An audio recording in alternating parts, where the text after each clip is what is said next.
India TV YouTube channel को subscribe करें और बेल आइकन दबाएं।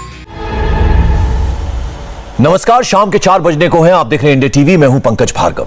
दिल्ली का ऑक्सीजन संकट कब खत्म होगा? रोजाना हाईकोर्ट में सुनवाई हो रही है। केंद्र और सरकार हर दिन आंकड़े पेश कर रही है, लेकिन इस सवाल का जवाब किसी के पास नहीं कि आखिर अस्पतालों को ऑक्सीजन की नॉन स्टॉप सप्लाई कब होगी। दिल्ली के बत्रा हॉस्पिटल से बहुत ही दर्दनाक खबर आ रही है। ऑक्सीजन देरी से पहुंचने से 8 मरीजों की मौत हो गई। मरने वालों में 6 वो मरीज हैं जो आईसीयू में भर्ती थे। अस्पताल का दावा है कि उन्होंने बार बार एडमिनिस्ट्रेशन को बताया कि ऑक्सीजन खत्म होने वाली है, फिर भी टैंकर वक्त पर नहीं पहुंचा और जब पहुंचा तब तक 8 मरीजों की मौत हो चुकी थी। मरने वालों में बत्रा हॉस्पिटल के एक डॉक्टर भी शामिल हैं। एडिशनल सेक्रेटरी हेल्थ, जो ऑक्सीजन के हमारे नोडल ऑफिसर हैं, उनको, जो एसडीएम नोडल ऑफिसर हमारे साथ यहाँ अस्पताल में दिया गया है, जिनको भी हम बता सकते हैं उनको सबको बताया। यहाँ तक कि हमने एक बीच में कोर्ट में भी इन्फॉर्म किया कि भाई ये पोजीशन है हमारे पास।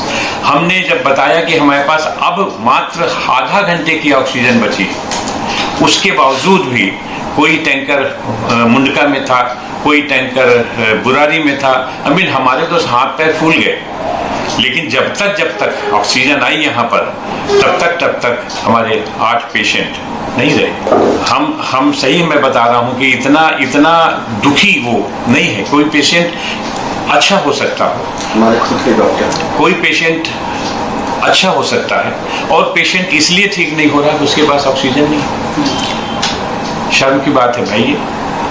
ये राजधानी है दिल्ली की, हमारे यहाँ ये हालत है तो आप पूरे देश का इमेजिन कर सकते हैं वहाँ क्या होगा।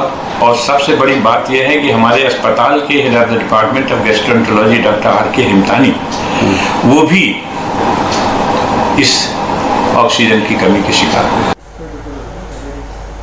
तो बत्रा अस्पताल में हुई मौत से जुड़ी बड़ी खबर आपको बता दें। अभी दिल्ली हाईकोर्ट ने बत्रा हॉस्पिटल मामले में संज्ञान लिया है। दिल्ली हाईकोर्ट ने केंद्र से सवाल पूछा है। हाईकोर्ट ने कहा कि क्या मरते लोगों को देखकर आंखें मूंद ली जाएं? कोर्ट ने कहा कि ऑक्सीजन सप्लाई की व्यवस्था केंद्र सरकार ही पूरी करेगी। 490 मीट्रिक टन का मामला है, ये आज आनी चाहिए, हर हालत में दिल्ली को मुहैया होनी चाहिए। यह हाईकोर्ट ने बाकायदा संज्ञान लिया है। बत्रा हॉस्पिटल में जिस तक दर्दनाक 8 लोगों की मौत हुई है, जिसमें एक गैस्ट्रो के डॉक्टर भी थे। जैसा कि अब आपने डॉक्टर एससीएल गुप्ता को सुना, जो कि मेडिकल डायरेक्टर हैं बत्रा हॉस्पिटल के। उन्होंने अपनी लाचारी, अपनी बेबसी बताई कि बार बार एडमिनिस्ट्रेशन को कहने के लिए एडिशनल सेक्रेटरी हेल्थ से उनकी बात हो रही थी, लेकिन बावजूद उसके उन्हें ऑक्सीजन नहीं मिली। उन्होंने यह भी कहा कि ये मरीज ठीक हो सकते थे, लेकिन सिर्फ इसलिए उनकी मौत हो गई क्योंकि ऑक्सीजन सही वक्त पर नहीं मिला है। और अब दिल्ली हाईकोर्ट ने बत्रा अस्पताल मामले में बाकायदा संज्ञान लिया है। और क्या मरते हुए लोगों को देखकर आंखें मूंद ली जा सकती हैं? ये तमाम बातें जो हैं हाईकोर्ट की तरफ से कही गई हैं। हमारे साथ डॉक्टर अमरीश मित्तल जुड़ रहे हैं। आप मैक्स हेल्थ केयर से हमारे साथ हैं। सर, बहुत बहुत स्वागत है आपका इंडिया टीवी पर। अभी आज बत्रा हॉस्पिटल का सर एक और मामला सामने आया है, जहां बेहद ही दुखद तरीके से 8 लोगों की मौत हुई है, और वो भी सिर्फ इसलिए क्योंकि ऑक्सीजन की कमी से मौत हुई है। सर जी, ये तो दिल दहलाने वाली खबर है और इसको सुन के ही एज अ डॉक्टर ये लगता है कि हम लोग बिल्कुल ही लाचार हैं, हेल्पलेस हैं। ऐसा कभी भी नहीं होना चाहिए किसी के साथ। न कभी देखा है, रिसेंट पास्ट में तो कभी देखा नहीं इस तरह की चीज। ऑब्वियसली प्रॉब्लम तो है ही ऑक्सीजन की, और बहुत गंभीर है। और जहां तक मुझे लगता है कि कोर्ट आदेश करेंगे, ऑब्वियसली वो तो करेंगे ही, पर ये तो सरकार की जानकारी में है। केंद्र सरकार और राज्य सरकार दोनों की, उनको मिलके इसको सॉल्व करना चाहिए। उसमें मैं जानता हूं जादू नहीं हो सकता, क्योंकि ऑक्सीजन को ट्रांसपोर्ट करके लाया जाएगा, जो भी उसमें कमी हो रही है। बट मैं नहीं समझता कि सरकार ये सोच रही होगी कि हो जाएगा और फर्क नहीं पड़ता। मुझे लगता है वो जरूर प्रयास कर रहे होंगे, लेकिन जो भी है प्रयास पूरे नहीं बैठ रहे हैं। सर, बहुत सारे सवाल हैं मेरे पास, मैं उन पर जाऊं, लेकिन उससे पहले सर आपसे जानना चाह रहा हूं, थोड़ी कहीं से आशा आप दिलाइए सर। कब तक ये स्थिति दिल्ली में आपको लगता है ठीक हो जाएगी? आज हाईकोर्ट ने संज्ञान लिया है बत्रा हॉस्पिटल मामले को लेकर। उन्होंने कहा कि केंद्र सरकार को हर हालत में आज 490 मीट्रिक टन की जो रिक्वायरमेंट है दिल्ली की, वो पूरी की जाए। देखिए, वो 2 चीजें हैं। एक तो अलॉटमेंट का इशू है, वो तो केंद्र सरकार पूरा कर सकती है या जो भी जिस अपने हिसाब से करेगी। लेकिन सवाल यह है जो लॉजिस्टिक्स का इशू है, of the oxygen actually reaching, उसमें चैलेंज आ रहा है और वो रिजॉल्व नहीं हो पा रहा है। जिस अमाउंट में ऑक्सीजन पहुंचनी चाहिए वो नहीं पहुंच पा रही है। डिस्टेंस पे दिल्ली में तो ऑक्सीजन बनती नहीं है, बाहर से ही आ रही है। तो अभी मुझे लग रहा था कि अब तक ये सॉल्व हो जाएगा, क्योंकि 3-4 दिन से तो बात चली रही है and I was hopeful, in fact almost एक हफ्ता हो गया कि ये अब सॉल्व होना चाहिए। I am hoping any day इसका सोल्यूशन निकलेगा। मुझे ये भी अजीब लगता है कि कोर्ट को ये बात बतानी पड़ रही है। कोर्ट तो बताएंगे ही। ये सवाल ये है कि क्या हम लोग को नहीं मालूम है? क्या जो लोग, जो कार्यकर्ता हैं सब सरकार के, दोनों सरकारों, उनको नहीं ज्ञान है क्या इस बात का कि ये ऐसा हो रहा है? इसमें तो इतनी ऑब्वियस चीज है। अगर उन्होंने कह दिया 490 मेट्रिक टन, ये जितना भी बोला है आपको आज देना ही है, आपने अलॉट कर दिया, लेकिन पहुंचाने की व्यवस्था और उसकी जिम्मेदारी भी तो किसी को लेनी पड़ेगी। चलिए सर, हम उम्मीद करते हैं आज जब कोर्ट ने यह संज्ञान लिया है तो 490 मेट्रिक टन की जो रिक्वायरमेंट है वो पूरी हो जाए, ताकि जल्द से जल्द लोगों को जो ऑक्सीजन की किल्लत से जो खतरा बना हुआ है उससे कहीं ना कहीं निजात मिले।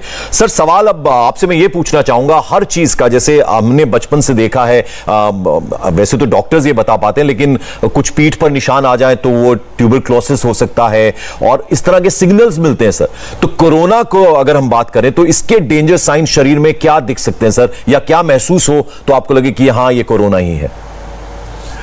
नहीं, देखिए आजकल तो ऐसे लग रहा है कि जो भी नॉर्मल सीजनल फ्लू या viral fever, normal cold and cough, सभी कोरोना ही निकल रहा है। अगर आजकल आपको गला भी खराब हो, थोड़ा जुकाम हो, थोड़ी खांसी हो, तो आप अवश्य कोरोना का टेस्ट कराएं। कोई स्पेसिफिक साइन नहीं है कि आप बोले कि बिल्कुल ये कोरोना है। एक स्पेसिफिक साइन है इसमें। अगर ऐसा होने के साथ साथ गला खराब या खांसी या फीवर के साथ साथ अगर आपको loss of sense of smell और टेस्ट, अगर आपका स्मेल और टेस्ट खत्म हो जा रहा है, स्वाद नहीं आ रहा और किसी चीज की महक नहीं आ रही, तो वो कहते हैं आरटी-पीसीआर के बराबर सेंसिटिव टेस्ट है। अगर किसी में भी इस तरह का साइन आ रहा है तो वो कोविड ही है, उसमें कोई शक नहीं है। लोगों को हेजिटेट नहीं करना चाहिए। मैं जानता हूं थोड़ा सा डिले हो रहा है टेस्टिंग में भी, बट मुझे लगता है कुछ इंप्रूवमेंट हुआ उसमें पिछले 1-2 दिन में। तो अगर लोग जरा भी कोई भी कॉफ, कोल्ड, मतलब खांसी, जुकाम, रेगुलर फीवर, उसको कोविड टेस्ट जरूर कराना चाहिए। सर, कोविड किसी भी तरह से आ सकता है। जी सर, ये बताइए कि आपको हल्का फुल्का गले में थोड़ी खराश हो रही है, कुछ हो रहा है, तो एंटी एलर्जी आप खा सकते हैं, कई बार उससे ठीक भी हो जाते हैं। तो क्या ये घर पर, या हल्का बुखार है तो पैरासीटामोल खा ली जाए, क्या इससे भी काम चल सकता है या नहीं? अगर आपको जरा सा भी कुछ ऐसी आहट होती है तो आपको तुरंत अपना टेस्ट कराना है। आप डेफिनेटली 1-2 दिन के लिए कर सकते हैं कि आप पैरासीटामोल खा लें, क्योंकि कोविड अगर है तो भी तो ट्रीटमेंट वही है। कोविड अगर सपोजिंग गला खराब है और वो कोविड निकलता है, तो कोविड के भी गला खराब में आपको एंटी एलर्जिक या बुखार के लिए पैरासीटामोल ही दिया जाएगा। फर्क सिर्फ इतना है कि अगर कोविड है तो आपको तुरंत आइसोलेट होना पड़ेगा।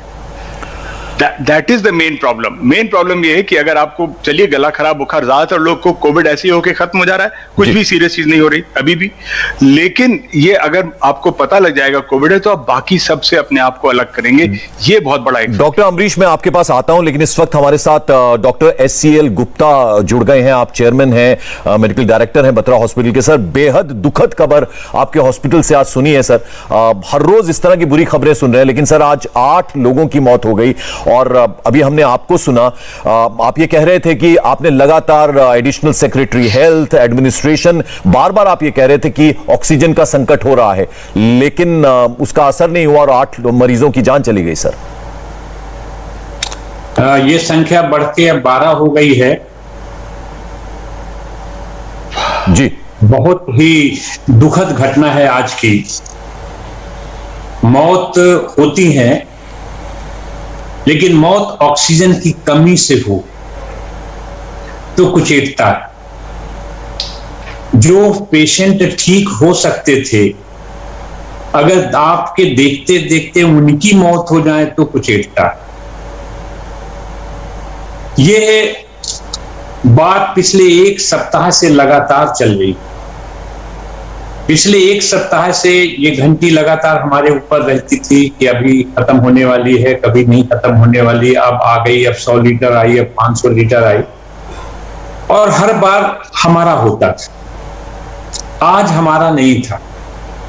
आज करीब 12, सवा 12 बजे हम बहुत ही कम प्रेशर में लिक्विड मेडिकल ऑक्सीजन का बचा, और हमको मैनिफोल्ड से सिलेंडर्स के साथ 15-20 मिनट 25 मिनट जो भी चला सके, इसके बाद ऑक्सीजन नहीं। And we have lost our 12 lives, 12 लोगों की मौत। उसमें एक हमारे ही अस्पताल के senior consultant and head of the department of gastroenterologist doctor R.K. हिमतानी, जो एक कोरोना वॉरियर थे, इतने दिनों से कोरोना के साथ लोगों के हित में काम करते रहे। उन्हें खुद कोरोना हुआ और आज आईसीयू में उनकी भी मृत्यु हो।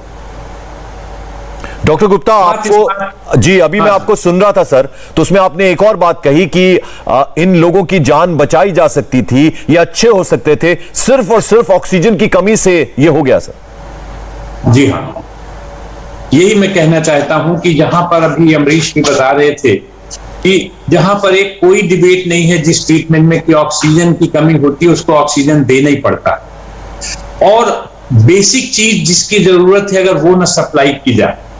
और हम दिल्ली सरकार से मांग क्या रहे हैं? हम मांग ही इतना रहे हैं कि हर उस अस्पताल को जहां पर कोरोना के पेशेंट हैं, आपने हमें 80% हमारे बेड्स कोरोना के लिए रिजर्व किए, हमने माना। हम अपने अस्पताल में कोरोना का बहुत ही अच्छी तरीके से इलाज कर रहे हैं, पर उस इलाज के लिए जो अस्त्र शस्त्र की जरूरत है वो तो दिल्ली सरकार से ही मिलेगा ना। और हम उनसे कह क्या रहे हैं? हम कह रहे हैं जितनी ऑक्सीजन हमें चाहिए दे दो, वक्त से दे दो। ऑक्सीजन तो अभी भी दी उन्होंने, क्योंकि अभी आज मेरे पास अब 6000 लीटर हो गई ऑक्सीजन, लेकिन वो जो 1.25 घंटे का गैप था, उस 1.25 घंटे के गैप में जो गड़बड़ी हुई उससे 12 लोगों की मौत हो गई। तो एक निरंतरता बनी रहे, जितनी सप्लाई है वो प्रॉपर हो जाए, और क्या चाहिए? पैंडेमिक इसी से तो खत्म होगा ग्रेजुअली। पिछली बार भी हम जीते थे, इस बार भी हम जीते, और ऑक्सीजन की कमी अगर कमी महसूस होती है तो इलाज कैसे करोगे आप? डॉक्टर गुप्ता, आपसे मैं ये भी जानना चाहूंगा, क्योंकि आप कैप्टन ऑफ द शिप हैं, बत्रा हॉस्पिटल के मेडिकल डायरेक्टर हैं सर, अब आपको लगता है कि डॉक्टर्स का भी कहीं ना कहीं ऐसी घटना के बाद तो मोराल टूट रहा है, हिम्मत उनकी टूटती नजर आ रही है, उनको संभालना भी आपकी जिम्मेदारी है। दूसरी चीज सर, आपने कंसिस्टेंसी की बात की, अब चलिए ऑक्सीजन का सप्लाई अब आपके पास आया, आप कह रहे हैं, लेकिन ये फिर खत्म हो जाएगा, इसमें कंसिस्टेंसी आपको चाहिए, यानी लगातार आपको बिना किसी रुकावट के ऑक्सीजन मिलती रहे। बत्रा हॉस्पिटल ने हाई कोर्ट में अपना एक केस भी डाल रखा है, और प्रैक्टिकली हम उसमें उनसे एक ही गुजारिश कर रहे हैं।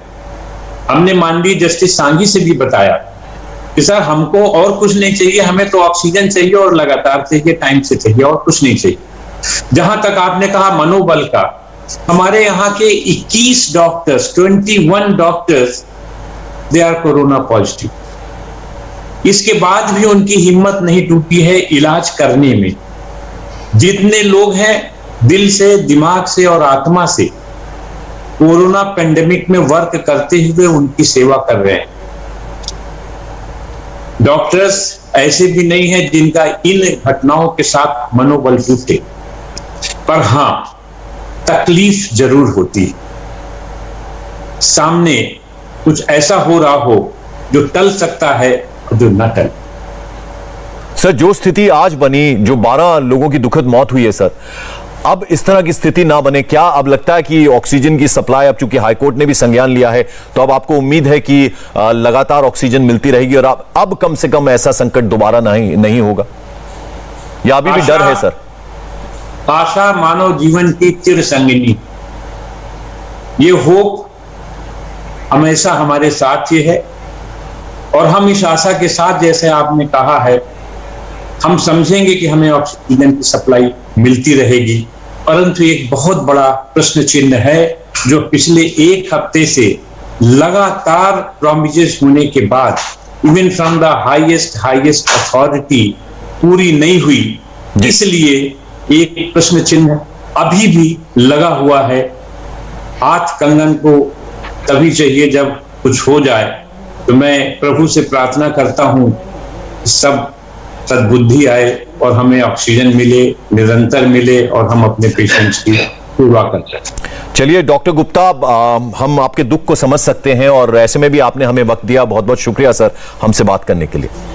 धन्यवाद। डॉक्टर अमरीश, आपके पास मैं वापस लौटना चाहूंगा। बहुत सारे शंकाएं जो हैं वो मन में आती हैं। अब आप ये बताइए कि क्या कोरोना से हार्ट अटैक का भी खतरा है?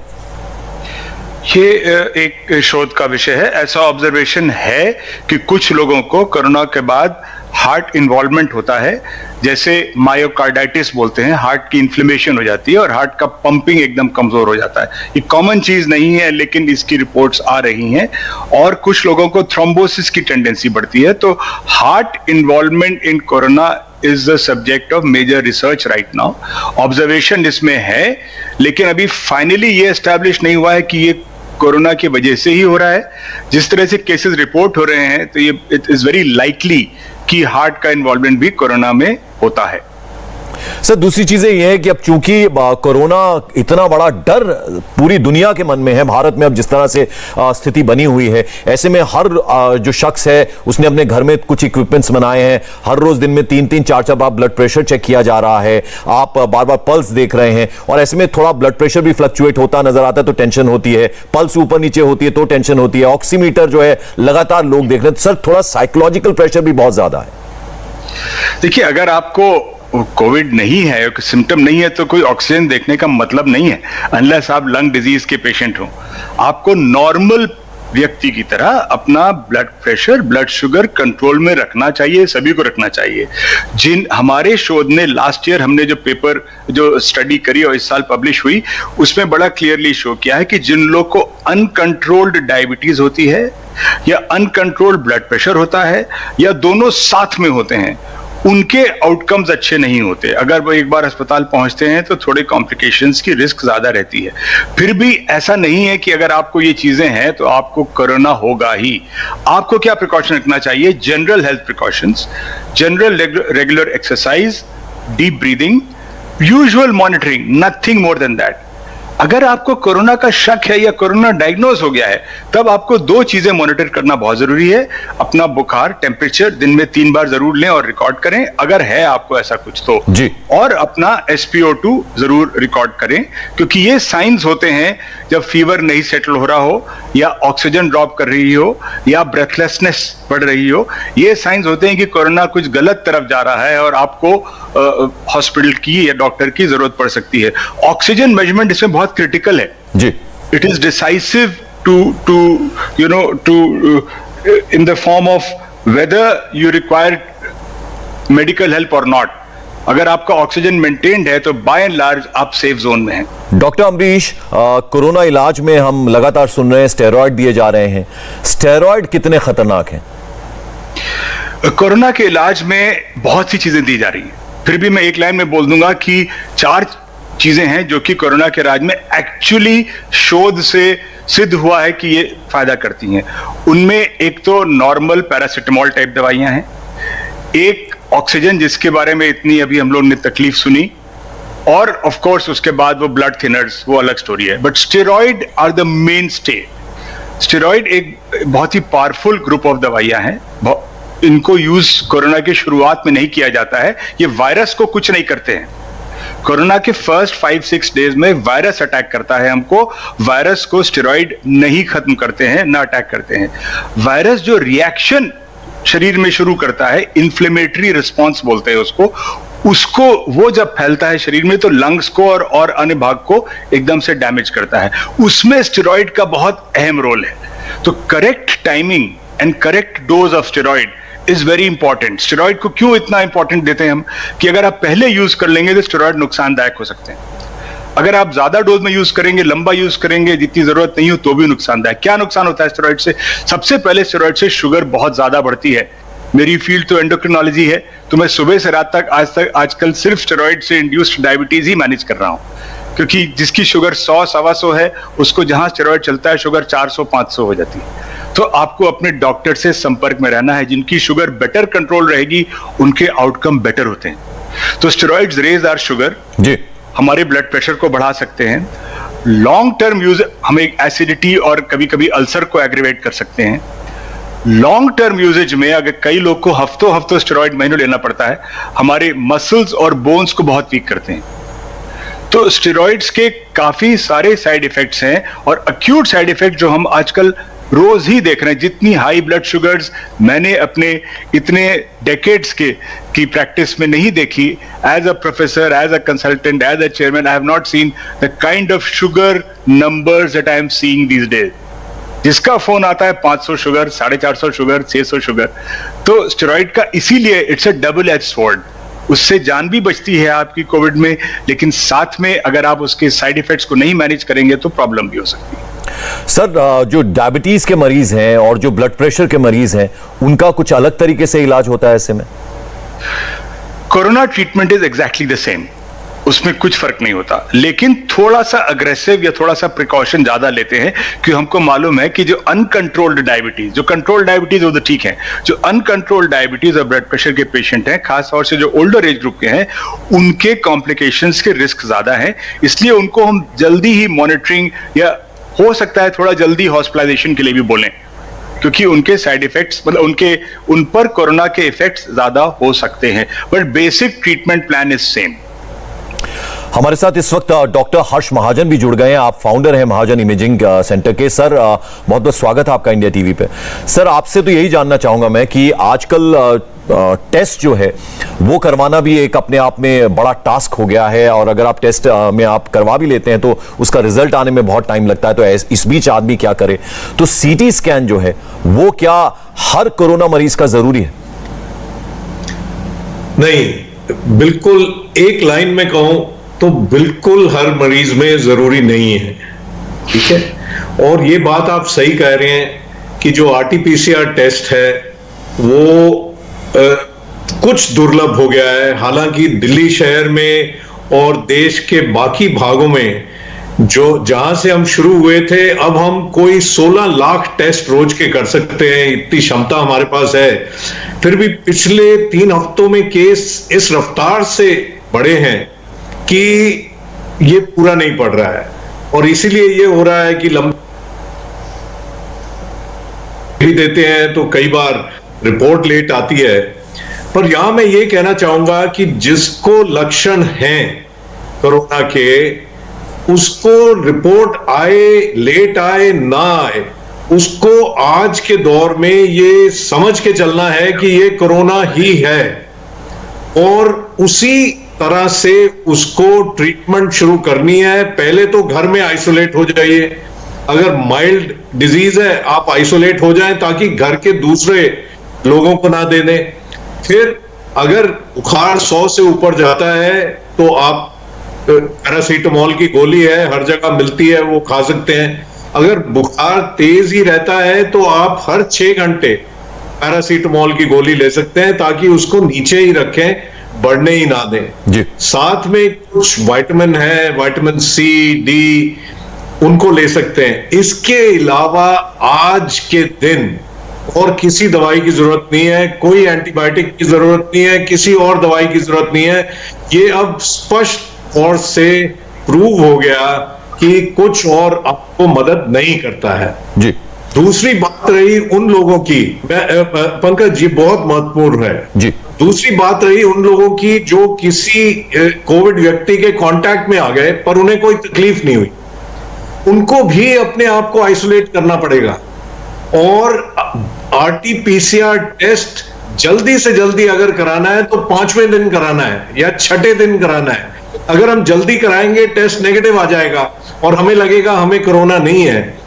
जो इंक्यूबेशन पीरियड है कोरोना का वो 2 दिन से लेके 14 दिन तक है और 5 दिन उसकी एवरेज है। सर, बहुत जरूरी बात आपने बताई है सर। यानी कोई ट्रैवल, किसी की हिस्ट्री है, वो कोई ट्रैवल करके आता है, मान लीजिए दिल्ली कहीं बाहर से आता है और वो आते ही अपना एंटीजन टेस्ट कराता है, वो अगर नेगेटिव रिपोर्ट आ जाती है तो ये कोई जरूरी नहीं है आप कह रहे हैं। यानी 4-5 दिन, चूंकि आप कह रहे हैं कि वो पीरियड बहुत जरूरी है, उसके बाद टेस्ट कराया जाए तब फायदा होगा उससे।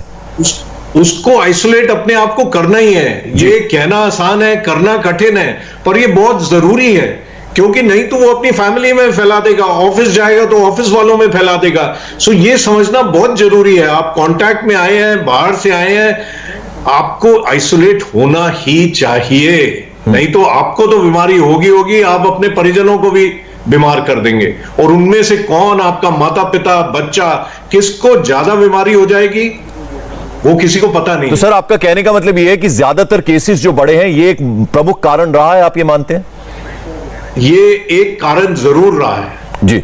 डॉक्टर अमरीश आप कुछ कहना चाह रहे हैं? मित्तल कुछ मैं कहना ये चाह कह रहे रहा हैं। था, वही एग्जैक्टली वही जो पॉइंट डॉक्टर हर्ष ने कहा, लोग सोचते हैं हम एक्सपोज हुए तो हम बहुत सारी दवाइयां खा लें बचने के लिए, और जिसको अगर शुरुआती सिम्टम, मैंने आपको शुरू में बोला कि आजकल जो भी गला खराब जो भी हो वो उसको मान के चलिए कि कोरोना है, और मान के चलिए, माने ये नहीं कि दवाइयां छोड़ना शुरू कर दीजिए, मान के चलिए मतलब अपने आप को आइसोलेट करिए, और अगर आपका बुखार बढ़ रहा है तो पैरासिटामोल लीजिए या जो भी दवाई लीजिए, अगर एलर्जिक गले में कुछ है तो एंटी एलर्जिक लीजिए, but the key precaution is not popping pills. कोई दवा खाने से कोविड नहीं रुकेगा अगर आपको होना है तो, अगर आपको बचाना है तो आइसोलेट करना, that is the only way.